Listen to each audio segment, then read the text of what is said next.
اللهم صل على سيدنا محمد اللهم صل على سيدنا محمد اللهم صل على سيدنا محمد اللهم صل على سيدنا محمد نہ صحابہ سے ہے کچھ رغبت نہ ساغر یاد آتے ہیں مجھے ہر حال میں ساقی یہ کوثر یاد آتے ہیں اللہم صل علی سیدنا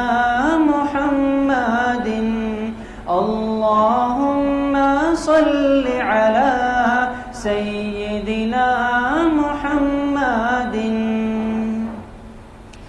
کسی مجلس میں جب ذکر رسول پاک ہوتا ہے کسی مجلس میں جب ذکر رسول پاک ہوتا ہے مجھے اس وقت اصحاب پیغمبر یاد آتے ہیں مجھے اس وقت اصحاب پیغمبر یاد آتے ہیں اللہم صل علی سیدنا محمد مخالف جب سناتا ہے مجھے آزار کی باتیں مخالف جب سناتا ہے مجھے آزار کی باتیں مقدس ذات پر طائف کے پتھر یاد آتے ہیں مقدس ذات پر طائف کے پتھر یاد آتے ہیں اللہم صل علی سیدنا محمد شب ہجرت کا قصہ جب بھی مجھ کو یاد آتا ہے شب ہجرت کا قصہ جب بھی مجھ کو یاد آتا ہے نبی کے ہم سفر صدیق اکبر یاد آتے ہیں نبی کے ہم سفر صدیق اکبر یاد آتے ہیں اللہم صل علی سیدنا محمد اللہم صل علی سیدنا محمد کبھی ایوان باطل میں جو ہلچل ہونے لگتی ہے کبھی ایوان باطل میں جو ہلچل ہونے لگتی ہے عمر فاروق کے اس وقت تیور یاد آتے ہیں عمر فاروق کے اس وقت تیور یاد آتے ہیں اللہم صل علی سیدنا محمد اللہم صل علی سیدنا محمد اللہم صل علی سیدنا محمد اللہم صل علی سیدنا محمد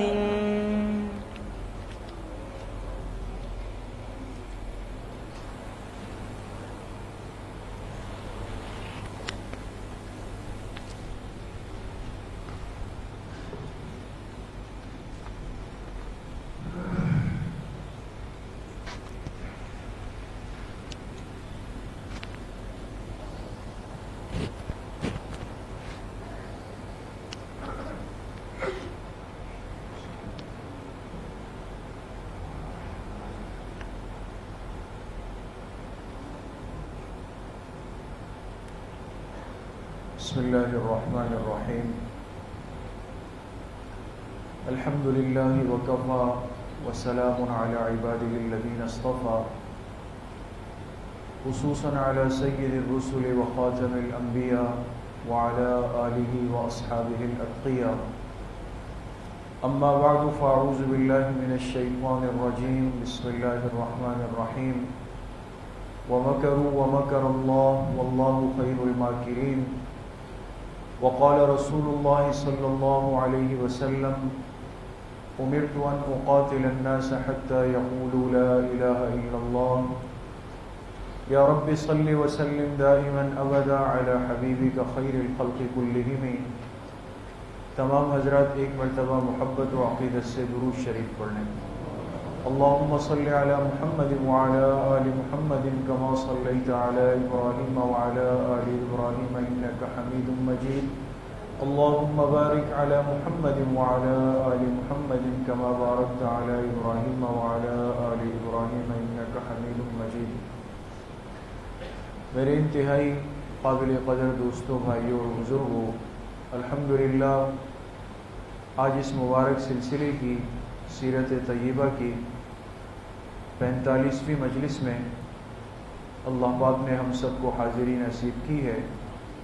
اللہ تعالیٰ آپ سب کے اس آنے کو، اس بیٹھنے کو، سننے اور سنانے کو اپنی بارگاہ عالیہ میں قبول فرمائیں اور ہم سب حاضرین و حاضرات کے ظاہر اور باطن کی اصلاح کا ذریعہ بنائیں.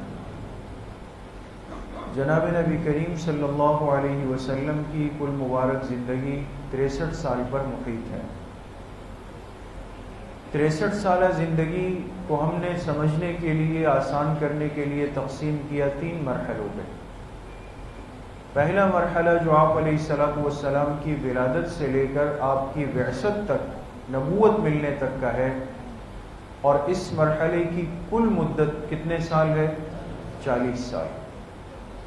دوسرا مرحلہ آپ کی بعثت سے لے کر آپ کی ہجرت تک کا ہے، اور اس دوسرے مرحلے کی کل مدت کتنے سال ہے؟ 13 سال. تیسرا اور آخری مرحلہ وہ ہے جو ہجرت سے لے کر آپ کی وفات تک، دنیا سے تشریف لے جانے تک ہے، اور اس تیسرے اور آخری مرحلے کی کل مدت کتنے سال ہے؟ 10 سال. ہماری بات چل رہی ہے اس آخری اور تیسرے مرحلے پر جو 10 سال پر مبنی ہے، اور اس کو کیا کہتے ہیں؟ مدنی دور. مدنی دور جس کی کل مدت 10 سال ہے. ان 10 سالوں میں آپ علیہ السلام کی اصل محنت کیا تھی؟ آپ نے کس عظیم کام کے لیے اتنی طویل قربانی دی؟ ایک اسلامی ریاست کی تاسیس، یعنی اسلامی ریاست کی بنیاد رکھی. لیکن کیسے رکھی؟ آپ حضرات تقریباً مدنی دور کے 10 سالوں میں سے 6 سال تفصیل سے سن چکے ہیں. پورے 6 سال حرکت میں، دائیں بائیں آگے پیچھے ہر طرف، کبھی خود تشریف لے جا رہے ہیں، کبھی صحابہ جا رہے ہیں. ایک طویل قربانی اور حکمت کے بعد ایک اسلامی ریاست کا خاکہ پیش ہوا، اور مدینہ طیبہ ایک اسلامی ریاست کے طور پہ دنیا کے نقشے پہ وجود میں آیا. اور یاد رکھیں، جب ریاست بن جائے تو اس سے خود بخود اسلامی معاشرہ قائم ہو جاتا ہے. تو مدینہ طیبہ کو ایک اسلامی ریاست کے طور پہ آپ علیہ السلام نے قائم فرمایا. اب یہ جو مدنی دور کے 10 سال ہیں، یہ پھر کل 3 مرحلوں میں تقسیم ہے. 3 مراحل. پہلا مرحلہ خطرات اور ان کا مقابلہ. اس پہلے مرحلے کی کل مدت کتنی تھی؟ 5 سال 8 مہینے. 5 سال 8 مہینے خطرات اور ان کا ڈٹ کر آپ علیہ السلام نے مقابلہ فرمایا. اس پہ بات ختم ہو گئی. دوسرا مرحلہ ہے فتح کی ابتدا اور آثار. اب دوسرے مرحلے میں اللہ پاک کی نصرت آئی. صلح حدیبیہ کا واقعہ پیش آیا، اور اس کے نتیجے میں فتح کی، اللہ کی نصرت کی ابتدا ہوئی. یہ جو دوسرا مرحلہ ہے جس میں ہماری بات ابھی چل رہی ہے، اس کی کل مدت کتنی ہے؟ 1 سال 11 مہینے. یہ دوسرا مرحلہ فتح کی ابتدا اور اس کے آثار، کل مدت 1 سال 11 مہینے. جی آج انشاءاللہ آج کی مجلس میں ہم بات کریں گے کہ مدنی دور کے اس دوسرے مرحلے میں سن 7 ہجری کے واقعات. آپ حضرات نے سنا کہ سن 6 ہجری آپ علیہ السلام عمرے کے لیے تشریف لے گئے 1400 صحابہ کے ساتھ، لیکن مشرکین مکہ نے آپ کو روک دیا. بات چیت چلتی رہی، بالآخر ایک معاہدہ ہوا جس معاہدے کو صلح حدیبیہ کہا گیا. اور اس صلح حدیبیہ میں ایک شق، ایک پوائنٹ یہ تھا کہ آئندہ 10 سال تک مسلمان اور کافر مشرکین مکہ آپس میں جنگ نہیں کریں گے. یہ آپ کے ذہن میں 10 سال تک ہماری آپس میں جنگ نہیں ہوگی.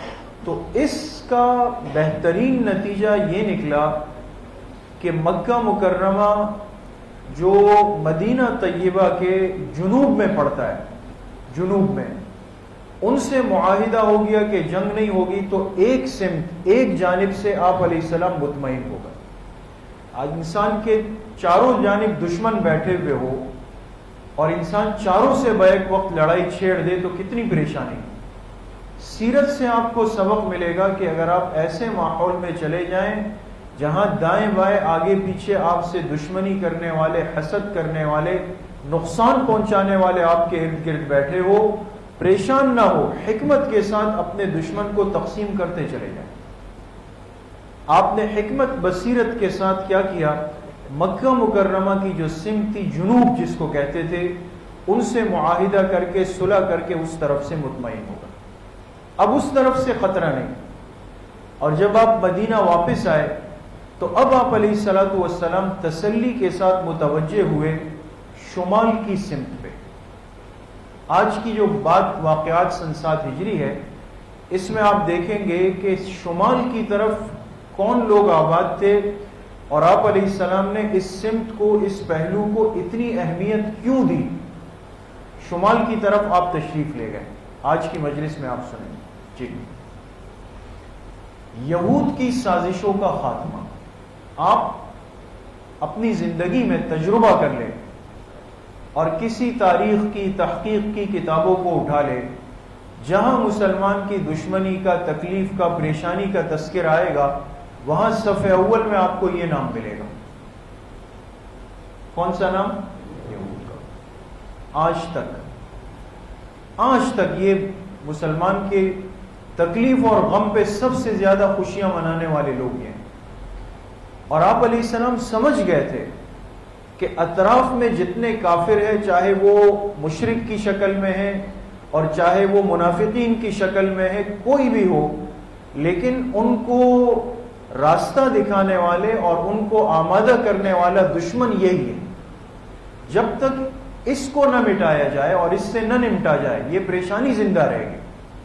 اس لیے آپ علیہ السلام جب مکہ سے مدینہ پہنچے تو آپ نے پختہ ارادہ کیا کہ یہ یہود جو شمال میں اپنا ایک گڑھ بنا چکا تھا، مدینہ سے تو ایک ایک کر کے نکالے گئے نا، بنو قریظہ، پھر بنو نذیر، پھر بنو قینقاع، سب نکل گئے. لیکن ہوا کیا کہ انہوں نے باہر جا کر اپنا ایک مرکز بنایا، ایک گڑھ بنایا فتنوں کا، جس کو خیبر کہتے تھے.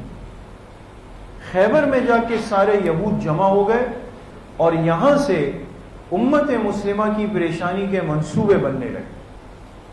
لہٰذا آپ علیہ السلام جب آئے تو مطمئن ہو کر آپ نے ارادہ کیا کہ اب شمال کی طرف جا کر یہود کے اس مرکز کو، اس گڑھ کو ختم کرنا ہے، خیبر کو. اب یہود کی سازشوں کا خاتمہ آپ نے فرمایا سن 7 ہجری. 4 واقعات ہوئے: غزوہ خیبر، صلح اہل فدق، غزوہ وادی القرا اور صلح اہل تیمہ. یہ ابھی آپ نقشہ دیکھیں گے، یہ چاروں جگہ، خیبر بھی، فدق بھی، وادی القرا بھی اور تیمہ بھی، ایک سمت، ایک لکیر پہ آ کے بھی، شمال کی طرف جا کر کے. لیکن مرکز یہ جگہ ہے، خیبر ہے. محرم سن 7 ہجری میں آپ علیہ السلام خیبر کی طرف گئے. سفر میں 1 مہینے بعد ہی ان سے صلح ہوئی. اسی مہینے میں ان سے کچھ معرکہ ہوا، اسی مہینے میں ان سے بھی صلح ہوئی. یعنی آپ اندازہ لگائیں کہ 2 مہینے کے قلیل عرصے میں آپ نے مدینہ طیبہ کی شمال کی سمت کو، جو یہود کا گڑھ تھا، اس کو بالکل صاف شفاف کر دیا. اور کیسے کیا وہ تفصیل آپ کے سامنے آگے آ جائے گی. غزوہ خیبر محرم سن 7 ہجری. اس غزوے کے اسباب کیا تھے؟ آپ کیوں خیبر گئے؟ حالات کیا پیش آئے اور نتیجہ اس کا کیا نکلا؟ یہ بہت اہم ترین حصہ ہے سیرت کا، اور اس سے سمجھنے کو ملے گا کہ اپنے دین کے، اپنے ایمان کے، اپنے ملک کے، اپنے ریاست کے دشمن سے نمٹنے کا طریقہ سیرت طیبہ سے کیا سمجھ میں آتا ہے. جی، اسباب کیا بنے؟ ایک وجہ یہ تھی کہ خیبر سازشوں کا گڑھ بن چکا تھا. جہاں محسوس ہو کہ آپ کا دشمن، ملک کا دشمن، آپ کے ماحول کا دشمن ایک جگہ بیٹھ کر وہاں مجلسیں کرتا ہے، اس مرکز کو کبھی زندہ مت رہنے دیں، اس کو مٹائیں. تو خیبر سازشوں کا گڑھ بنا. ایک بات، فوجی انگیخت کا مرکز تھا. کیا مطلب؟ جب بھی کسی لڑائی کی یا حملے کا منصوبہ بنتا تو ساری فوجی طاقت اور مشورے اور منصوبے وہ یہیں پر بنتے. یہ اس کے لیے ایک مرکز، ٹریننگ سینٹر بن جاتا اس کے لیے. خیبر لڑائی کی آگ بھڑکانے کی کان تھی. پوری کوشش یہاں سے ہوتی تھی کہ مسلم ریاست کو، مدینہ طیبہ کو سکون کی نیند نہ رہنے دیا جائے، ان کے سکون کو ختم کرنا. تو خیبر میں یہ ساری باتیں، خرابیاں موجود تھی، اور آپ علیہ السلام نے اس کو خاموشی سے محسوس کیا. آپ اندازہ لگائیں 6 سال تک آپ علیہ السلام نے تیاری کی ہے. گویا کہ آپ کا دشمن اگر مکار ہے، طاقتور ہے، اسباب والا ہے، ضروری نہیں ہے کہ آپ جذبات میں اس پہ فوراً چڑھائی کریں. آپ نے ان سے ایک ہاتھ مکہ مکرمہ کو کاٹ دیا کہ وہ اب ان کی مدد کے لیے نہیں آئیں گے، اور ان کو ایک رخ پہ کر دیا. اب جا کر آپ علیہ السلام صحابہ کو خیبر کی طرف لے گئے. یہ مدینہ طیبہ ہے دوستو. یہاں آگے جانے سے پہلے ایک بات سمجھ لیں کہ آپ علیہ السلام جب خیبر جا رہے تھے تو مکہ مکرمہ سے تازہ واپسی ہوئی تھی صلح حدیبیہ سے، اور آپ کے ساتھ کتنے صحابہ صلح حدیبیہ میں شریک تھے؟ 1400. تو آپ نے مدینہ طیبہ میں اعلان فرمایا کہ ہم خیبر جائیں گے، لیکن صرف وہ حضرات ہمارے ساتھ ہوں گے جو صلح حدیبیہ میں بھی میرے ساتھ موجود تھے، اور کوئی ہمارے ساتھ نہیں چلے گا. آپ کی حکمت تھی، فیصلہ تھا. جو اس قربانی کی جگہ میں ہمارے ساتھ تھا، آج وہ ہمارے ساتھ چلے گا. لہذا منافقین تو اس میں مائنس ہو گئے. آپ نے سنا کہ وہ صلح حدیبیہ میں آپ کے ساتھ نہیں گئے، وہ نکل گئے. 1400 صحابہ کو لے کر آپ علیہ السلام خیبر جا رہے ہیں، لیکن اتنی خاموشی کے ساتھ آپ نے تیاری فرمائی اور صحابہ کو پابند کیا کہ کسی کو پتہ نہ چلے کہ ہم کس رخ پہ جا رہے ہیں. بالکل پورا کوشش کی کہ پوشیدہ رہے. مدینہ طیبہ سے یہ شمال کی سمت ہے، یہ خیبر ہے یہاں پہ. اچھا، اگر آپ یہاں غور کریں، یہ جنوب میں مکہ مکرمہ نظر آ رہا ہے، یہ مکہ مکرمہ ہے. یہ جنوب کی سمت ہے، یہ شمال کی سمت ہے. اب آپ علیہ السلام مدینہ طیبہ میں ہیں تو یہ مکہ والے بھی دشمن یعنی جنوب میں، خیبر والے بھی دشمن یعنی شمال میں، مشرق میں نجد والے بھی دشمن، اور یہاں کے قبائل بھی دشمن. چاروں طرف دشمن بیٹھے ہوئے. تو آپ علیہ السلام نے کیا کیا؟ پہلے نمبر پہ تو ان سے صلح کر لی. آپ سمجھ رہے ہیں بات کو؟ ان سے جب صلح کر لی تو مقصد یہ ہوا کہ یہاں سے دشمن کے آنے کا کوئی امکان نہیں رہا، یہ ختم ہو گیا. آپ اس بات پہ مطمئن ہو گئے کہ ایک بازو تو کٹ گیا. اب آپ علیہ السلام شمال کی طرف، خیبر کی طرف جا رہے ہیں. بہت بڑا خطرہ تھا کہ نجد کے لوگ نہ آ جائیں. یہ علاقہ زمانہ قدیم سے اسلام کے لیے پریشانی کا باعث رہا ہے. یہاں کے لوگوں کے مزاج میں تلون آج تک موجود ہے. یہ پریشانی موجود تھی. اس لیے آپ علیہ السلام نے کیا کیا؟ حکمت دیکھیں.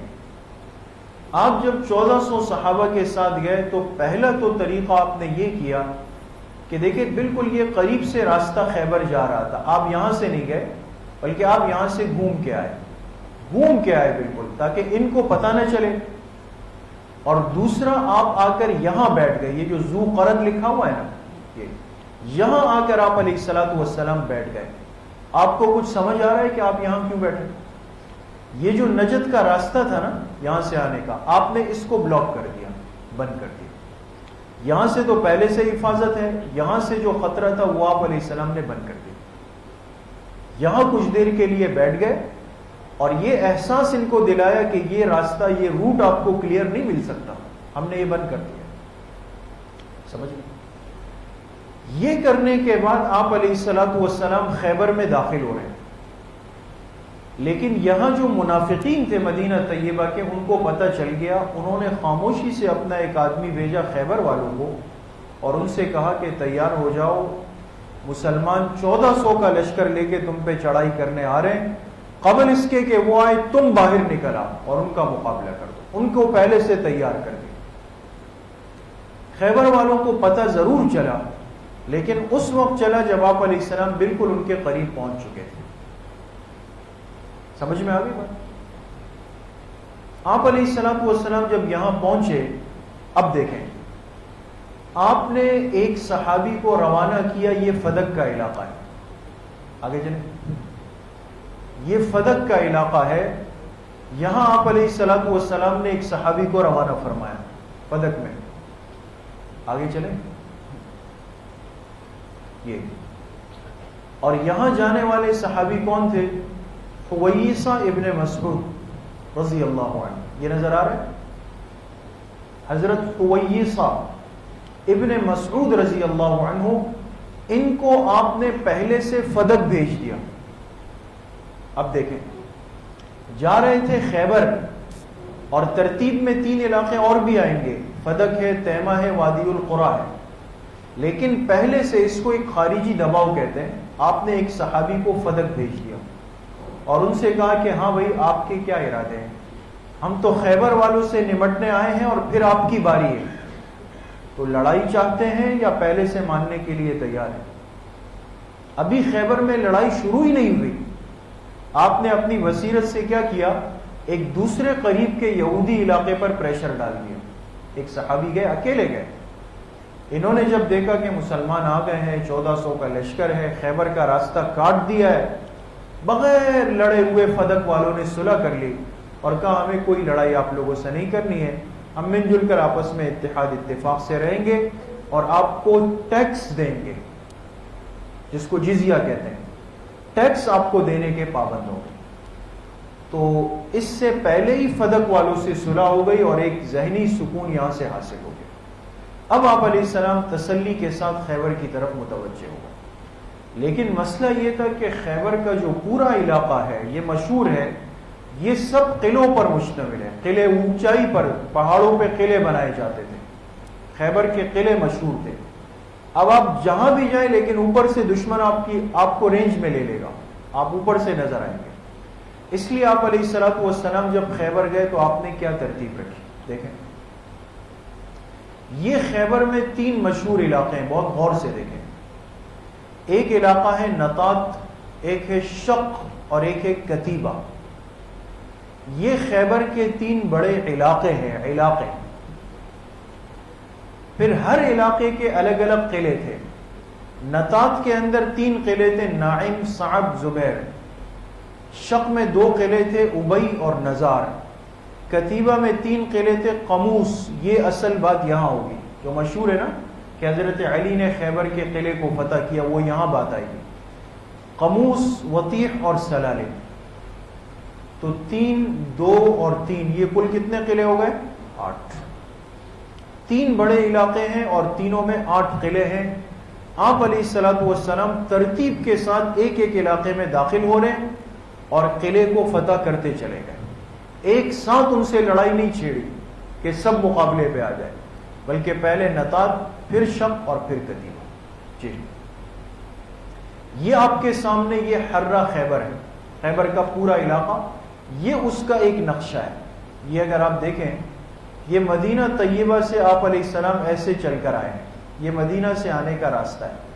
آپ کے سامنے ایک بات عرض ہوئی کہ آپ نے جو عام راستہ تھا اس کو تبدیل فرمایا نا، تاکہ ان کو دیکھیں عام راستہ یہ تھا، سیدھا چل کے آ رہا ہے، لیکن آپ علیہ السلام گھوم کے آئے، یہ دیکھیں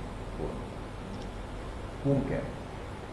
اب آپ علیہ السلام روانہ ہوئے پہلے یہاں پہنچ کر آپ نے کچھ دیر کے لیے پڑاؤ ڈالا، رک گئے، آرام کیا، پھر یہاں سے آگے آ کر آپ علیہ الصلوۃ والسلام یہاں رک گئے. یہ نطات کا علاقہ تھا.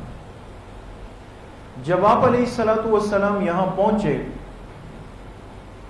تو ایک صحابی تھے حباب ابن منذر رضی اللہ عنہ. حباب ابن منذر، ان کا نام آپ کے سامنے آیا غزوہ بدر میں. آپ علیہ السلام نے بدر میں ایک جگہ پر جماعت کو روکا تو انہوں نے آ کے کہا کہ یہ جگہ آپ کو وحی کے ذریعے سے بتائی گئی یا آپ کی ذاتی رائے ہے، سوچ ہے؟ آپ نے فرمایا وحی نہیں ہے، میری ذاتی رائے یہ ہے کہ یہ جگہ بہتر ہے. تو انہوں نے فرمایا اگر آپ اجازت دیں تو میں مشورہ دوں. آپ نے فرمایا دیں. تو حباب ابن منذر نے کہا کہ آپ لشکر وہاں لے جائیں جہاں پانی کا کنواں ہے، اور ان کے مشورے پر آپ علیہ السلام وہاں تشریف لے گئے اور اس کا بہت بڑا فائدہ ہوا. اس لیے ابتداءً جب آپ علیہ الصلوۃ والسلام آئے آپ یہاں پر رکے، یہاں رک گئے. تو حباب ابن منذر نے آپ سے پھر پوچھا کہ یہاں رکنا وحی کی وجہ سے ہے یا آپ کی ذاتی رائے ہے؟ آپ نے فرمایا ذاتی رائے. کہا میں مشورہ دوں؟ آپ نے فرمایا جی. کہا اگر ہم یہاں بیٹھیں گے تو یہ نطات کا علاقہ ہے.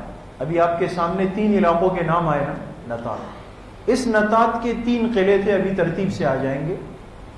اب یہ قلعے اوپر ہے، ہم نیچے ہیں. تو اس کا ایک ہی مطلب ہے کہ دشمن ہماری ایک ایک حرکت کو دیکھ رہا ہے اور ہم لڑیں گے تو اوپر سے ہمیں مارے گا اور نقصان ہوگا. آپ نے فرمایا پھر؟ کہا ہم یہاں سے چلتے آگے نخلستان، یہ کھجور کے باغ ہیں، اس کے قریب جا کر ہم اپنا لشکر روک دیں گے، محفوظ ہو جائیں گے، تھوڑا سا فیصلہ کرنے میں آسانی ہوگی. ان کے مشورے پر آپ چلے اور یہاں آ کر آپ نے لشکر کو روک دیا. اب نطات کے علاقے میں 3 قلعے، یہ دیکھیں، یہ نائم کا پہلا قلعہ ہے. آپ علیہ السلام نے مشورہ کیا کہ کیا کرنا چاہیے. صحابہ نے فرمایا پہلے نائم کے قلعے پر حملہ کرتے ہیں، اگر یہ نمٹ گئے پھر دوسرے کی طرف جائیں. یہاں آپ نے طے کیا، ایک صحابی ہے، یہ دیکھیں، محمود ابن مسلمہ رضی اللہ عنہ، ان کو آپ نے امیر بنایا کہ جا کر نائم کے قلعے پہ حملہ کر دو. یہ گئے، کوشش کرتے رہے، لیکن وہ بڑے مضبوط لوگ تھے. یہ تھک گئے اور آ کر ایک جگہ پہ نیچے سو گئے. محمود ابن مسلمہ اوپر سے انہوں نے موقع پا کر کے ایک بڑا پتھر پھینکا جو محمود ابن مسلمہ کو لگا اور یہ شہید ہو گئے. یہ شہید ہو گئے. آپ نے فوراً ان کے بھائی تھے محمد ابن مسلمہ، یہ انتہائی بہادر صحابی تھے، ان کو امیر بنایا کہ تم جاؤ. یہ آئے اور بھرپور لڑائی کی اور نائم کے قلعے کو انہوں نے فتح کر دیا. ایک قلعہ نپٹ گیا، ختم. اب اس کے بعد مسلمان آئے. یہ دوسرا قلعہ ہے صعب کا. یہاں آپ علیہ الصلوۃ والسلام نے امیر بنایا کس کو؟ یہی حباب ابن منذر جنہوں نے مشورہ دیا تھا ان کو، اور ان کے ساتھ ذمہ دار بنایا حضرت ابو دجانہ رضی اللہ عنہ. یہ بھی بڑے بہادر صاحب. یہ حضرات آئے، دونوں سمجھدار بھی تھے، بہادر بھی تھے. انہوں نے کچھ ہی دیر میں صعب کے قلعے کو بھی فتح کر دیا. 2 ہو گئے. اب تیسرا قلعہ تھا نطات کا جس کا نام تھا زبیر. لیکن اگر آپ اس نقشے پہ بھی غور کریں، یہ 2 ساتھ ہیں اور یہ فاصلے پر ہے. اب سمجھ نہیں آ رہا تھا کہ کیسے جائیں گے اندر. یہ سوچ ہی رہے تھے کہ ایک آدمی گھومتا ہوا نظر آیا. مسلمانوں نے اس کو پکڑا اور اس سے پوچھا کہ تم کون ہو؟ اس نے کہا میں یہودی ہوں. کہا ہم اگر اس قلعے میں جانا چاہیں تو کیا کریں؟ اس نے کہا وہ تو میں آپ کو نہیں بتا سکتا. جب سختی کی تو آپ علیہ السلام نے فرمایا ہم تمہیں امن دیتے ہیں. امان کا مطلب ہوتا ہے اگر ہم غالب بھی آ گئے، فتح بھی ہو گئی تو آپ کو کچھ نہیں کہیں گے. اس کو جب امان دی تو اس نے راستہ بتایا. اس نے کہا کہ اس زبیر کے قلعے کے نیچے پانی کا بہت بڑا ذخیرہ یہود نے بنایا ہوا ہے. ان کے پانی کا ذخیرہ ہے اور اس پانی کے ذخیرے پر اگر آپ لوگ قبضہ کر لیں گے تو آگے کا راستہ بھی آپ کے لیے آسان ہو جائے گا. تو جب یہ بات پتہ چلی تو مسلمان آئے اور جو پانی کی لائن، جو راستہ تھا، نالی تھی، وہ کاٹ دی. اب ظاہر سی بات ہے پانی کے بغیر تو زندگی نہیں. لہذا بہت آسانی کے ساتھ زبیر کے قبیلے کو جا کر مسلمانوں نے اس قلعے کو مسلمانوں نے فتح کر دیا. تو نطات کے جو 3 قلعے تھے وہ ایک ایک کر کے مسلمانوں نے فتح کر دیے. لیکن کمال یہ ہوا کہ چونکہ یہاں پر جیسے بات ہوئی پانی کا ذخیرہ تھا بہت بڑا، اور اس ذخیرے کی سپلائی سب قلعوں کو ہو رہی تھی، لہذا ان کو تو نقصان ہوا لیکن اس کا اثر آگے کے قلعوں پہ بھی پڑا، لہذا اب آگے بڑھنا بہت آسان ہو گیا. اب آگے دیکھیں، اب رجیع کے علاقے میں 2 قلعے تھے، یہ ابئی کا، اور اس ابئی کے قلعے کو مسلمانوں نے بہت آسانی کے ساتھ گئے اور بغیر کوئی منصوبہ بندی کے یہ فتح ہو گیا یہ قلعہ. اس کے بعد یہ نزار کا قلعہ تھا، اور انہوں نے جب دیکھا کہ انہوں نے ہتھیار ڈال دیے تو انہوں نے بھی خاموشی کے ساتھ ہتھیار ڈال دیے، کوئی زیادہ مزاحمت نہیں. 2 علاقوں کے 5 قلعے صاف ہو گئے.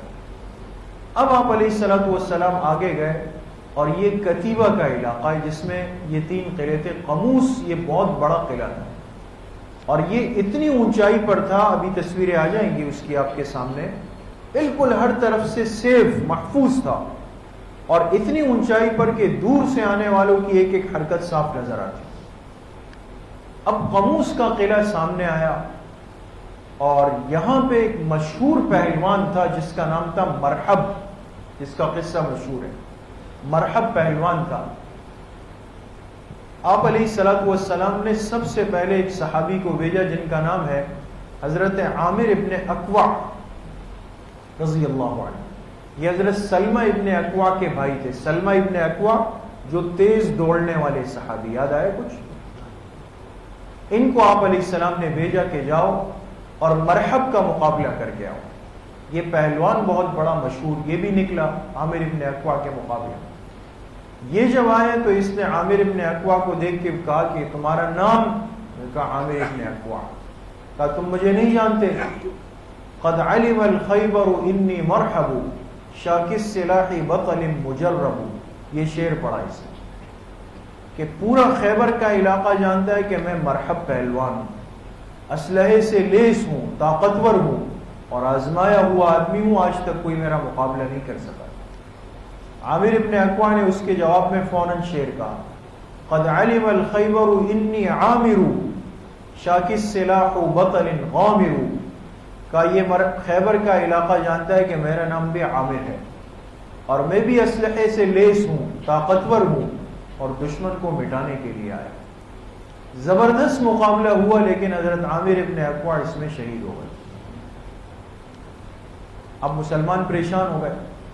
آپ علیہ السلام نے فرمایا کہ کل میں جھنڈا اس آدمی کو دوں گا جس سے اللہ اور اللہ کے رسول صلی اللہ علیہ وسلم محبت کرتے ہیں.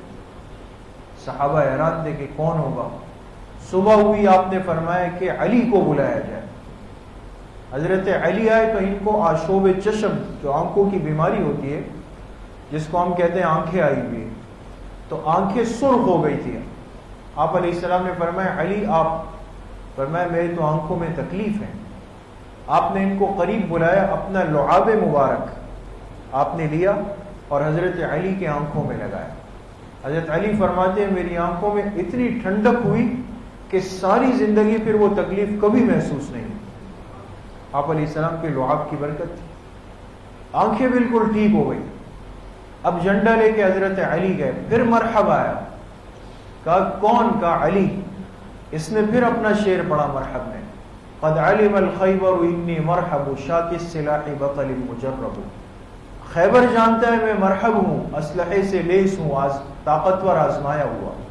حضرت علی نے جواب میں شعر کہا انا الذی سمتنی امی حیدرا کلیس غابات کریہ المنظرا. کہا میں وہ ہوں کہ جس کی ماں نے اس کا نام حیدر رکھا ہے. میں جنگلات کے شیروں کی طرح بہادر ہوں، جب دشمن کو قابو کر لیتا ہوں تو اس کی جان لے لیتا ہوں. یہ ایک طریقہ تھا عرب میں اشعار کے ذریعے سے مقابلے کا. بہرحال مقابلہ ہوا اور خوب مقابلہ ہوا. حضرت علی کو موقع ملا اور تلوار کے وار سے اس کو 2 ٹکڑوں میں تقسیم کر دیا مرحب کو. تو یہ اس لیے حضرت علی کی کا لقب پڑا فاتح خیبر. اللہ نے ان کے ہاتھ سے مرحب کو قتل کیا اور یہ قموس کا قلعہ جو ہے یہ فتح ہو گیا. جب یہ فتح ہو گیا تو انہوں نے جب دیکھا کہ ہمارا اتنا بڑا پہلوان مارا گیا، ان کی ہمتیں ٹوٹ گئی، ختم۔ لہذا یہ جو 2 قلعے تھے سلالم اور وطیق، ایک ایک کر کے انہوں نے ہتھیار ڈالے اور مسلمان ان پر غالب آ گئے۔ تو آپ علیہ الصلوۃ والسلام نے پورے خیبر کے علاقے کو اور ان کے قلعے کو بڑی حکمت اور ترتیب کے ساتھ آپ نے فتح کر دیا۔ اب دیکھیں، یہ ہے شہر خیبر کا علاقہ ہے، مدینہ طیبہ سے تقریباً کوئی 150 کلومیٹر کے فاصلے پر ہے، بعض لوگ جاتے بھی ہیں۔ یہ موجودہ شہر خیبر کا باب الداخلہ ہے موجودہ، اب تو یہ شہر بنا دیا گیا ہے جی۔ یہ وہ نخلستان ہے خیبر کے علاقے کے جو قموس کے قلعے کے قریب تھے جی۔ یہ ہے وہ قلعوں کے کھنڈرات، کچھ آثار موجودہ حکومت نے اس کے باقی رکھے ہیں، ان قلعوں کے، خیبر کے قلعوں کے جی۔ اور یہ وہ چوکیاں ہیں جہاں سے یہ نظر رکھتے تھے اور تیر پھینکتے تھے آنے والے دشمن پہ جی۔ یہ ہے قموس کا وہ مشہور قلعہ، یہ دیکھیں اتنی اونچائی پر ہے، یہ قلعہ ہے جس میں مرحب تھا۔ خیبر کا اصل قموس کا قلعہ یہ ہے، اور اس کے نیچے اگر آپ دیکھ سکتے ہیں یہاں سے جگہ بنائی گئی تھی تاکہ آنے والے پر نظر رکھی جائے، اور یہ یہاں پر بالکل محفوظ ہے جی۔ یہ وہ قلعہ ہے، موجودہ حکومت نے اس کو محفوظ باڑ لگا کر کے ایک آثار قدیمہ کے طور پہ محفوظ کیا ہے، یہ قلعہ ہے جی۔ یہ وہ قلعے کی اوپر کی فصیلیں جی۔ یہ قلعے پر بنی ہوئی جو چھاونیاں ہوتی تھی ان کی وہ ہے جی۔ یہ قموس کے قلعے کی فصیل اور تیر اندازی کے محفوظ مقامات ہیں جگہ جگہ پر جی۔ یہ قلعے کا بلند ترین مقام جہاں سے مسلمانوں کی نقل و حرکت پہ نظر رکھی جاتی تھی، یہ جیسے آج کل دوربین جو کام کرتا ہے، دوربین کے ذریعے سے یہ اس کے جی۔ یہ اب دیکھیں، یہ خیبر میں ایک اہم جگہ ہے، قموس کی بلندی پر مسجد علی کا منظر، جہاں حضرت علی اور مرحب کا مقابلہ ہوا وہاں ایک چھوٹی سی مسجد بنائی گئی جس کا نام مسجد علی رکھا گیا۔ یہی وہ جگہ ہے جہاں حضرت علی نے مرحب کو ختم کیا تھا، قتل کر دیا تھا جی۔ یہ اس مسجد کا محراب ہے، ایک چھوٹی سی مسجد ہے جہاں حضرت علی نے مرحب کو قتل کر دیا جی، ختم۔ اب خیبر کا علاقہ فتح ہو گیا، سب نے ہار تسلیم کر لی، ہتھیار ڈال دیے۔ آپ علیہ السلام چاہتے تو اس اتنے بڑے دشمنوں کے مرکز پہ غالب آنے کے بعد سب کو ملیاں میٹ کر دیتے، ختم کر دیتے، مٹا دیتے، لیکن آپ علیہ الصلوۃ والسلام نے ایسا نہیں فرمایا۔ پوری زندگی میں آپ کو نہیں ملے گا سیرت میں کہ آپ نے قتل عام کیا ہو، خون ریزی کی ہو، یا کسی کی عزت جان مال کو غیر محفوظ کیا ہو۔ اب آپ علیہ السلام نے ان کو بلایا کہ ہاں بھائی اب بتاؤ کیا کرنا ہے۔ تو یہود، خیبر کے یہود نے کہا کہ ہماری ایک درخواست ہے، اگر آپ مانیں آپ ہمیں علاقے سے مت نکالیں۔ خیبر کی زمینیں بہت قیمتی تھی، یہاں فصلیں بڑی زبردست اگتی تھی۔ انہوں نے کہا آپ ہمیں زمینوں پر بحیثیت ملازم کے رکھ لیں، ہم محنت کریں گے پورا سال، آدھی جو کمائی ہوگی وہ آپ کو مدینہ بھیجیں گے، آدھے پہ اپنا گزارا کریں گے، ہمیں یہاں سے مت نکالیں۔ آپ نے صحابہ سے مشورہ کیا اور ایک معاہدہ طے ہوا۔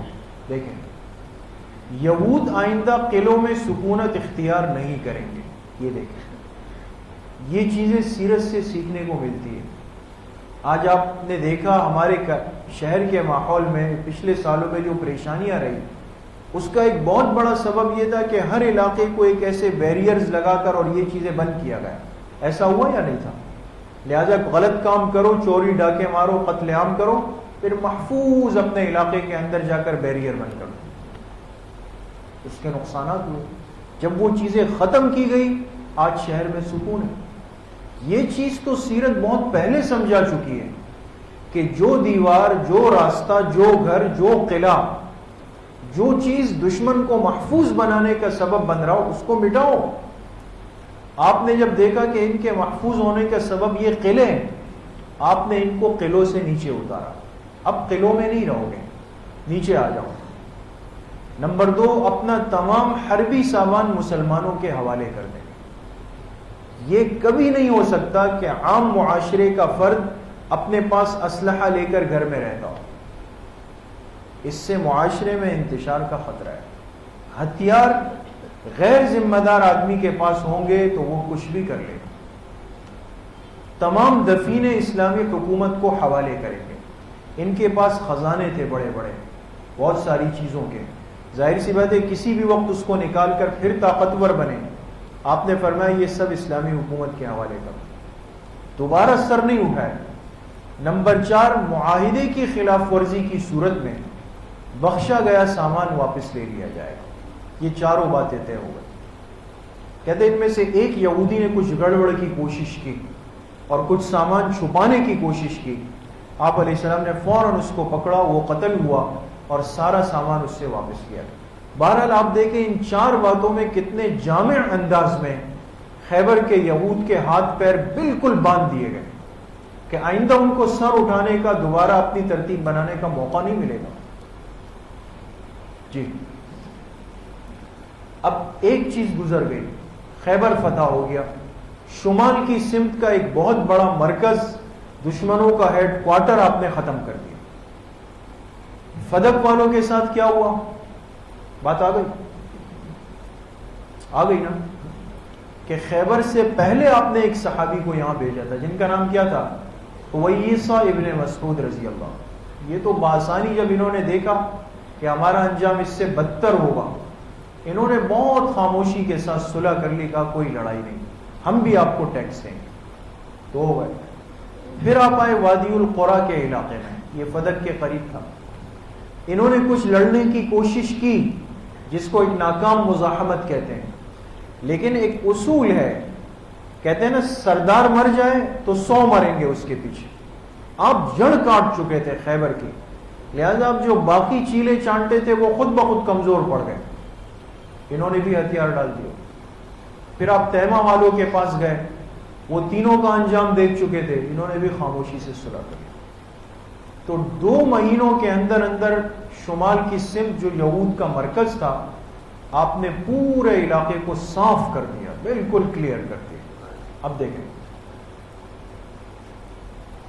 یہ مدینہ طیبہ ہے، خیبر کو آپ علیہ الصلوۃ والسلام نے فتح کر دیا. جی اس کے بعد فدق، یہ لوگ بھی مان گئے. پھر خیبر سے آپ وادی القرا آئے، اس لیے کہ فدق تو پہلے سے ہو چکا تھا. یہاں سے نمٹ کر وادی القرا ہے، انہوں نے کچھ کمزور مقابلہ کیا پھر مان گئے. پھر یہاں سے آپ تیمہ گئے، یہ لوگ بھی مان گئے. مدینہ کی شمال کی ساری سمت آپ علیہ السلام نے صاف شفاف کر دی. ان سے پہلے سے معاہدہ ہو گیا اور ان کو جا کر تلوار کے زور پہ آپ علیہ السلام نے منوا لیا. اور اب یہ دیکھیں ایک سمت، آپ کی حکمت دیکھیں، ایک ایک کر کے دشمن کو صاف کر، سب سے ایک وقت میں جنگ نہیں چھیڑی آپ نے. جی اچھا، اب یہ بڑی اہم باتیں ہیں کہ یہ خیبر کا معرکہ جب ختم ہوا تو کچھ اہم باتیں سامنے آئیں. پہلی بات یہ ہوئی کہ یہود خیبر سے ٹیکس پر معاہدہ ہوا. ٹیکس کتنا طے ہوا؟ آدھا آدھا. زمینوں سے جتنی فصل، جتنی سبزیاں، جتنے پھل، اناج، کھجور یہ پیدا ہوں گے تو بالکل آدھا آدھا ہوگا. آدھا مدینہ بھیجیں گے، آدھے کو خود استعمال کریں گے. یہ ایک ٹیکس طے ہوا. دوسری بات یہ کہ اس معرکے میں کل مسلمان کتنے شہید ہوئے؟ 15. اور یہودی کتنے مارے گئے؟ 93 یہودی مارے گئے خیبر کے معرکے. تیسری بات کتب یہود کی تحقیر سے پرہیز. کیا مطلب؟ جب خیبر فتح ہوا تو کچھ نسخے تورات کے، جو یہود کی مقدس کتاب ہے آسمانی، اس کے کچھ نسخے صحابہ کو ملے. اب آپ خود بتائیں کہ انسان کسی دشمن پہ غالب آ جائے، پھر ایسے موقعوں پہ انسان کیا کچھ نہیں کر لیتا. یہ ہمارے سامنے ارد گرد کے حالات آپ دیکھتے ہیں. اس لیے کہ دین کی سمجھ نہیں، حضور علیہ السلام کی زندگی سامنے نہیں، بس جس کو دشمن کہا تو اس کا مطلب یہ کہ اب ہر چیز کی بے حرمتی کریں. ایسا نہیں. اب جب تورات کے نسخے ملے، آپ نے فرمایا کوئی اس کو اس کی بے اکرامی نہ کر دے، یہ تو اللہ کی مقدس کتاب ہے. لہذا بحفاظت آپ علیہ السلام نے اس کو محفوظ کیا. اور صحابہ کو پابند کیا کہ کوئی بھی اس یہود کی کتاب کی بے اکرامی نہیں کرے گا. یہ ادب احترام کا سبق قیامت تک کی انسانیت کو حضور کے قدموں سے ملتا ہے. ورنہ آپ دیکھیں کہ آج عالمی دنیا میں، مغربی دنیا میں بے ادبی کا، گستاخی کا، کبھی قرآن کریم کو جلایا جاتا ہے، کبھی جناب نبی کریم صلی اللہ علیہ وسلم کی بے ادبی، بے احترامی، یہ سارے تماشے دنیا کے سامنے ہو رہے ہیں. لیکن ہمیں امت کو سبق یہ ہے کہ ہم کسی پیغمبر کی تنقیص نہیں کر سکتے، کسی آسمانی کتاب کی توہین نہیں کر سکتے، بلکہ اس سے بڑھ کر کسی بھی فرقے کے بڑے کے اور ان کے معزز آدمیوں کی بے اکرامی نہیں کریں گے. چوتھی بات یہ ہوئی کہ جعفر ابن ابی طالب رضی اللہ عنہ یہ حبشہ سے واپس آئے. آپ کو یاد ہے کہ مکہ مکرمہ کی زندگی میں کچھ مسلمان ہجرت کر کے حبشہ چلے گئے. وہاں کے بادشاہ نجاشی نے ان کا بڑا اکرام کیا. یہ حضرات 6 سال تک وہیں پر رہے. حضور علیہ السلام مدینہ آ گئے، لیکن نجاشی نے ان کا بڑا اکرام کیا اور پھر خود مسلمان بھی ہوا. لیکن جب آپ علیہ السلام نے خط کے ذریعے اس کو کہا کہ ہمارے ساتھیوں کو واپس بھیج دو، تو اس نے 2 کشتیوں میں حضرت جعفر ابن ابی طالب کو امیر بنا کر کے سب مسلمانوں کو بھیجا. یہ حضرات مدینہ آئے، جعفر ابن ابی طالب کو پتہ چلا کہ آپ خیبر میں، یہ دوڑتے ہوئے خیبر آ گئے.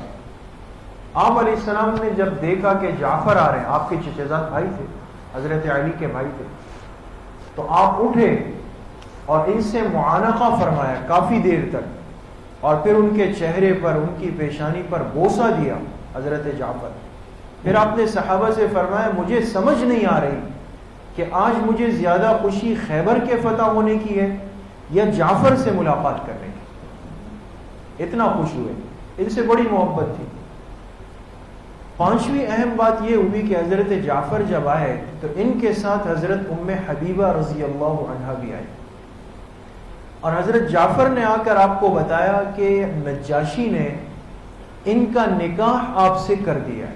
اب غور سے سنیں دوست، حضرت ام حبیبہ رضی اللہ عنہا یہ بیٹی ہے ابو سفیان کی رضی اللہ عنہ، بعد میں صحابی بنے، اور حضرت معاویہ رضی اللہ عنہ کی سگی بہن ہے اور امہات المومنین میں شامل ہوئی. لیکن ان کا پہلا نکاح ہوا تھا عبید اللہ ابن جحش سے، وہ مسلمان ہو گئے تھے، اور پھر اپنے شوہر کے ساتھ حضرت ام حبیبہ ہجرت کر کے حبشہ چلی گئی. وہاں معاملہ یہ ہوا کہ عیسائیوں کے ماحول سے متاثر ہو کر ان کے شوہر عبید اللہ ابن جحش مرتد ہو کر عیسائی بن گئے. یہ افسوسناک واقعہ پیش ہے. یہ بیچاری اب رہ گئی. اب بیچ راستے میں شوہر مرتد ہو گئے، نکاح ختم ہوا، اکیلی عورت. نجاشی نے ان کا بڑا خیال رکھا، حفاظت فرمائی، اور پھر جب نجاشی مسلمان ہوا تو اس نے کیا کیا، حضرت ام حبیبہ کا نکاح کرا دیا جناب نبی کریم صلی اللہ علیہ وسلم سے. اس کو ہماری فقہ کی اصطلاح میں نکاح فضولی کہتے ہیں. تھوڑا سا مسئلہ مختصراً سمجھاؤں. سے مثال کے طور پہ ایک آدمی کراچی میں، اس کو کچھ بھی نہیں پتا، گاؤں میں اس کے والد ہے یا چچا ہے یا کوئی بھی ہے، اس نے کسی عورت کا، کسی بالغ لڑکی کا نکاح اس کراچی والے آدمی سے کرا دیا. اس کو تو پتہ ہی نہیں ہے، کراچی میں نہیں پتہ ہے. وہاں نکاح ہو گیا، اس نکاح میں گواہ سب موجود تھے. نہیں موجود تو کون نہیں موجود؟ جس سے نکاح ہو رہا ہے، شوہر نہیں ہے. تو اب سوال یہ کہ اس نکاح کی کیا حیثیت ہے؟ فقہاء فرماتے ہیں یہ نکاح فضولی ہے. کیا مطلب؟ اب وہ لوگ جو گاؤں میں نکاح کیا وہ کراچی آئے اور ان سے کہیں ہاں بھائی ایک بات ہے، اگر آپ ماننا چاہیں تو مان لیں، نہیں تو نہیں. کیا ہوا بھئی؟ ہم نے گاؤں میں فلاں بنت فلاں سے آپ کا نکاح کرا دیا ہے، بتایا نہیں آپ کو، سرپرائز دینا چاہتے تھے، بالفاظ دیگر. تو کیا خیال ہے؟ اب دیکھیں اس نکاح کا حکم یہ کہ اس آدمی کے پاس 100% اختیار ہے. اس نے کہا بھائی میں نہیں مانتا ہوں، یہ آپ لوگوں نے کیا کیا، میں نہیں مانتا ہوں، تو ختم. کوئی نکاح نہیں، نہ اس کی بیوی نہ شوہر، کچھ بھی نہیں، بات ختم ہو. لیکن اس نے کہا کہ یار میں سوچتا ہوں، اور پھر کہا کہ چلو صحیح، آپ لوگوں نے کرا دیا، میں راضی ہوں. اس کی رضامندی کے بعد یہ نکاح کیا ہو جائے گا؟ منعقد ہو جائے گا۔ اس کو کیا کہتے ہیں؟ نکاح فضولی۔ یہ لفظ یاد رہے گا، اس کو کیا کہتے ہیں؟ نکاح فضولی۔ اب نجاشی نے نکاح تو کرایا لیکن حضور علیہ السلام تو وہاں موجود نہیں تھے، تو جب آپ کو پتہ چلا آپ نے اس نکاح کو قبول فرما لیا تو حضرت ام حبیبہ آپ کے نکاح میں آئی اور ازواج مطہرات کی صف میں شامل ہوئی۔ چھٹی ایک بات یہ ہوئی کہ دو صحابی حضرت ابو موسیٰ اشعری رضی اللہ اور حضرت ابو ہریرہ، یہ دونوں حضرات یمن کے ہیں، جلیل القدر صحابہ ہے، اور حضرت ابو ہریرہ تو بہت بڑا نام ہے جن سے ہزاروں روایات ہیں۔ یہ دو حضرات یمن سے مسلمان ہو کر آئے، اور جب مدینہ آئے تو پتہ چلا کہ آپ علیہ السلام خیبر میں ہیں، تو سیدھا آپ سے ملنے کے لیے خیبر آ گئے۔ آپ ان کو دیکھ کر بہت زیادہ خوش ہوئے، اس لیے کہ یہ یمن کے بڑے لوگ تھے اور اسلام میں داخل ہوئے، آپ نے ان کا استقبال فرمایا، یہ بھی خیبر آ کے آپ سے ملے۔ ساتویں بات یہ ہوئی کہ بہت بڑا مال غنیمت خیبر سے ملا۔ اب کیا کریں؟ اب غور سے دیکھیں دوستو، عام طور پہ کیا ہوتا ہے کہ جب کوئی چیز مل جائے قربانی کے بعد، مقابلے کے بعد، ساتھیوں نے بڑی قربانی دی ہے، ایسے موقع پہ اگر امیر غلط فیصلہ کر لے تو ہمت ٹوٹ جاتی۔ بعض لوگ کیا کرتے ہیں کہ اتنی بڑی قربانی دینے والے ساتھیوں کو کچھ بھی نہیں دیا، ان سے کہا بھائی جزاک اللہ، آپ نے بڑی قربانی دی، آپ کو یہ ملے گا۔ یہ فضائل اپنی جگہ پہ ہے، لیکن اللہ نے انسان کی سرشت میں، فطرت میں ایک بات رکھی ہے، اگر آپ اس کو اس کی قربانی کا صلہ دے دے، یہ کل اس سے بڑھ کر آپ کے ساتھ کھڑا ہو۔ یہ اسلام کا سبق ہے۔ آپ نے کیا کیا؟ مال غنیمت کے دو حصے بنائے۔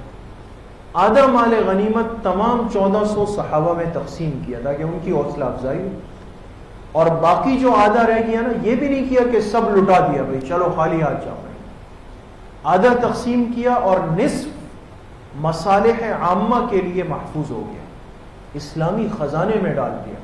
کیا مطلب؟ اب ہم جا کر مدینہ طیبہ میں اس مال غنیمت سے کیا کریں گے؟ اب سڑکوں کی تعمیر ہوگی، غریب صحابہ کو گھر ملیں گے، پانی کا انتظام کریں گے، دنیا جہاں سے لوگ ملاقات کے لیے آئیں گے ان کا اکرام کریں گے۔ اس کو مصالح عامہ کہتے ہیں، جس کو ہماری زبان میں آج کل سرکاری خزانہ کہتے ہیں۔ ہم سے جو ٹیکس لیے جاتے ہیں، ہر چیز پر ٹیکس ہے، ٹھیک ہے بھائی، لیا جا سکتا ہے، ترتیب ہے، لیکن یہ لیا جانے والا ٹیکس عیش و عشرت کے لیے نہیں ہے دوستو۔ یہ تو اللہ جانتے ہیں کہ کس نے کیا کیا، قیامت کے دن کا حساب ہے۔ لیکن ایک اسلامی معاشرے میں ایک عام فرد سے لیا جانے والا ٹیکس اس مقصد کے لیے کہ اس سے یہ گٹر لائن صحیح ہو جائے، راستہ بنے، پانی کا انتظام، بجلی کا انتظام، سرحدوں کا انتظام، یہ ترتیب پہ آ جائے نا دوستو، یہ سارے مسائل ختم ہو جائیں۔ آپ نے آدھا تقسیم کیا، آدھے کو محفوظ کر لیا۔ آٹھواں ایک بڑا عجیب واقعہ خیبر میں پیش آیا۔ آپ واپس آ رہے تھے، راستے میں ایک یہودی عورت کا گھر تھا، اس کا نام تھا زینب بنت حارث۔ زینب بنت حارث، یہ عورت دروازے پہ کھڑی ہوئی اور آپ علیہ السلام کو جب دیکھا تو کہا کہ میں نے آپ کے لیے کھانے کا انتظام کیا ہے کہ آپ میری دعوت قبول فرمائیں گے؟ آپ سے رحمی کے طور پہ آپ قبول فرمائیں۔ آپ اترے اور دسترخوان پہ بیٹھ گئے۔ اس عورت نے اپنے بکری کو ذبح کر کے اس کا سالن بنایا، لیکن اس میں زہر ملا دیا، اور زہر ملانے کے بعد دسترخوان پہ کھانا لگ گیا۔ آپ علیہ السلام کے سامنے جو صحابی بیٹھے ان کا نام تھا بشر ابن برا ابن معرور۔ یہ برا ابن معرور وہ صحابی ہیں کہ جن کی گھر آپ تشریف لے گئے تھے مدینہ میں، اور قبلے کی تبدیلی کا حکم آیا، بنو سالم قبیلے میں رہتے تھے۔ برا ابن معرور کے بیٹے تھے بشر، نوجوان صحابی، یہ آپ علیہ السلام کے ساتھ برتن میں شریک تھے۔ تو آپ کے لقمے سے پہلے بشر نے لقمہ بنا کر جب منہ میں رکھا تو ان کو ذائقہ بالکل تبدیل لگا۔ انسان ہے، سمجھ جاتا ہے۔ حیران ہوئے کہ بھئی یہ کیا ہے، کچھ گڑبڑ ہے، لیکن آپ علیہ السلام کی مجلس کے ادب کی وجہ سے کچھ بولا نہیں کہ ایسا نہ ہو آپ نے قبول کی ہے دعوت اور میں کہوں کہ بھئی کھانا صحیح نہیں ہے اور آپ ناراض ہو گئے تو وہ لقمہ انہوں نے اتار دیا. اور آپ علیہ السلام نے بھی روٹی کا لقمہ لیا اور جب آپ نے منہ میں رکھا تو آپ کو بھی محسوس. آپ علیہ السلام نے فوراً وہ لقمہ نکالا اور فرمایا اس روٹی کے لقمے نے مجھے بتایا کہ اس میں زہر ملا ہوا ہے. یہ آپ کا معجزہ ہے. اس لقمے نے مجھے بتا دیا کہ اس میں زہر ملا ہوا ہے. لقمہ تو آپ نے واپس کیا لیکن وہ جو اثرات تھے نا وہ کچھ نہ کچھ حلق سے نیچے گئے اور بشر نے تو پورا لقمہ اتار دیا ہے. لہذا ان کو تو تکلیف شروع ہو گئی اور آپ علیہ السلام نے اس عورت کو بلایا کہ یہ کیا کیا؟ تو اس نے کہا کہ میں یہودی ہوں اور میں نے اپنی کتابوں میں پڑھا کہ جو سچے پیغمبر آخری آئیں گے ان کو وحی کے ذریعے سے ہر بات بتائی جائے. تو میں نے کہا کہ اگر آپ سچے پیغمبر ہوں گے تو آپ کھانے پتہ چل جائے گا اور اگر نہیں ہوں گے تو چلے زہر کام کر لے گا. تو مجھے پتہ چل گیا کہ آپ سچے پیغمبر ہیں. لہذا اس عورت نے اسی وقت کلمہ پڑھا, اسلام میں داخل ہو گئی. لیکن جو ظلم ہونا تھا وہ تو ہو گیا. آپ علیہ السلام نے فرمایا میں تو تمہیں معاف کرتا ہوں, کچھ نہیں کہتا ہوں, اس لیے کہ تم ایمان لے آئی, غلطی مان لی. لیکن یہ جو بشر ہے اگر ان کو نقصان پہنچا یا ان کی جان گئی تو پھر جو ان کے رشتہ دار فیصلہ کریں گے وہ ماننا پڑے گا. اس نے کہا کہ تو بشر ابن برا کو وہ تکلیف رہی اور اگلے دن وہ اسی میں انتقال کر گئے, شہید ہو گئے. ان کے خاندان والوں نے کہا ہم تو بدلہ لیں گے, معاف نہیں کریں گے. آپ نے کوئی زور نہیں ڈالا, لہٰذا چونکہ اس نے قتل کیا تھا لہٰذا اس عورت کو اس کے بدلے میں قصاص کے طور پہ قتل کر دیا گیا. لیکن وہ اثر رہا آپ کے اندر وہ لقمے کا نا, اس لیے آپ علیہ الصلوۃ والسلام آخر میں جب مرض الوفات میں مبتلا ہوئے, مرض الوفات میں, تو اسی بشر کی والدہ آپ کی عیادت کے لیے آئی ہوئی تھی. تو آپ نے فرمایا کہ تمہارے بیٹے کا انتقال جس لقمے سے ہوا تھا جس میں زہر تھا اور اس کے کچھ اثرات میرے حلق میں گئے, آج اس کی تکلیف میں آج محسوس کر رہا ہوں اس زہر کے. اور اس لیے بعض علماء نے لکھا کہ آپ علیہ السلام کا جو انتقال ہوا تو اس میں اس زہر کا اثر تھا اور لہٰذا آپ علیہ السلام کا جو انتقال ہوا تو آپ کو اللہ پاک نے شہادت کا مرتبہ نصیب کیا ہے, اس لیے کہ اس زہر کا اثر گیا ہے. تو اس میں تو شک نہیں ہے, اللہ نے آپ کو شہادت کا مقام بھی دیا. تو یہ بکری میں زہر ملانے کا واقعہ یہ خیبر سے واپسی میں پیش آیا. اچھا, اسی واپسی میں ایک واقعہ یہ ہوا کہ حضرت صفیہ سے آپ کا نکاح ہو گیا. یہ خیبر کے ایک یہودی سردار تھے, ان کا نام تھا حیی ابن اخطب. یہ بہت بڑے آدمی تھے, حیی ابن اخطب. اور اس کی یہ بیٹی حضرت صفیہ قید ہو گئی تھی شروع میں, اور قید ہونے کے بعد حضرت دحیہ رضی اللہ عنہ کے حصے میں آ گئی تھی.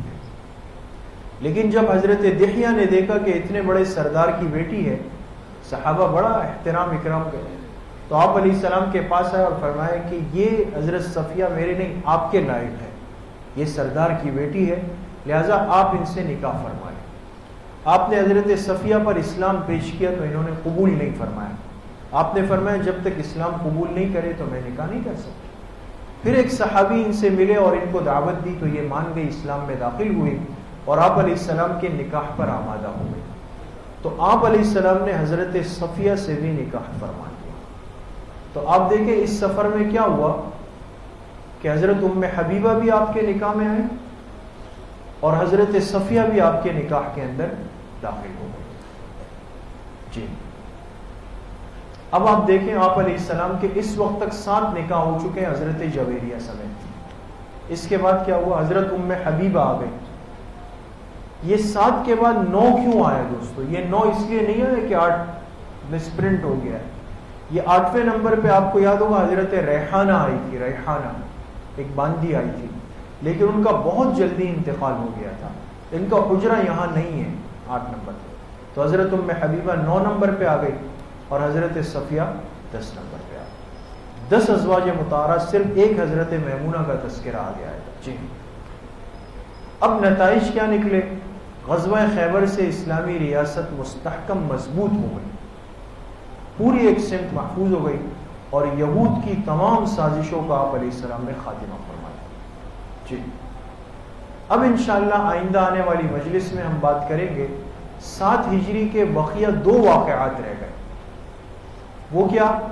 اب آپ علیہ السلام قبائل عرب کی شرارتوں کا خاتمہ کرنے کے لیے نکلے.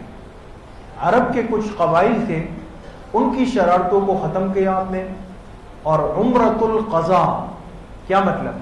آپ کو یاد ہے جب آپ عمرے کے لیے گئے تو عمرہ تو نہیں کرنے دیا گیا، لیکن کیا کہا کہ عمرہ کرنے کب آئے؟ آئندہ سال. اب چونکہ 1 سال گزر گیا تھا تو یہ قضا کا عمرہ ادا کرنے آپ اس سال تشریف لیں. یہ 2 اہم واقعات پیش آئے، اس پر انشاءاللہ ہم آئندہ مجلس میں بات کریں گے. اللہ پاک مجھے بھی آپ سب کو صحیح عمل کی توفیق نصیب فرمائے. وآخر دعوانا ان الحمدللہ رب العالمین. الحمدللہ رب العالمین والصلاة والسلام علی سید الانبیاء والمرسلین. بیماروں کے لیے دعا فرمائی. اس مجلس میں مستورات میں جو بیمار ہے، جس بیماری میں مبتلا ہے، اللہ پاک سب کو شفاء کامل عاجل نصیب فرمائے. ہمارے حضرت مولانا سمیع الحق صاحب رحمہ اللہ جو پچھلے دنوں شہید ہوئے، مظلومانہ شہادت ہوئی، حضرت کے لیے دعا فرمائے. اللہ ان کی شہادت کو قبول فرمائے، ان کے درجات کو اللہ پاک بلند فرمائے. ہمارے اس ملک کی اللہ پاک ہر طرح سے حفاظت فرمائے. ہر قسم کے چھوٹے بڑے فتنے سے اللہ اس کو ہم سب کو محفوظ فرمائے. ہمارے علماء کی، طلباء کی، ایک ایک مسلمان مرد عورت بوڑھے بچے کی جان مال عزت آبرو کی اللہ پاک حفاظت فرمائے. وصلی اللہ وسلم علی نبینا محمد وآلہ وصحبہ اجمعین برحمتک. السلام علیکم ورحمۃ اللہ.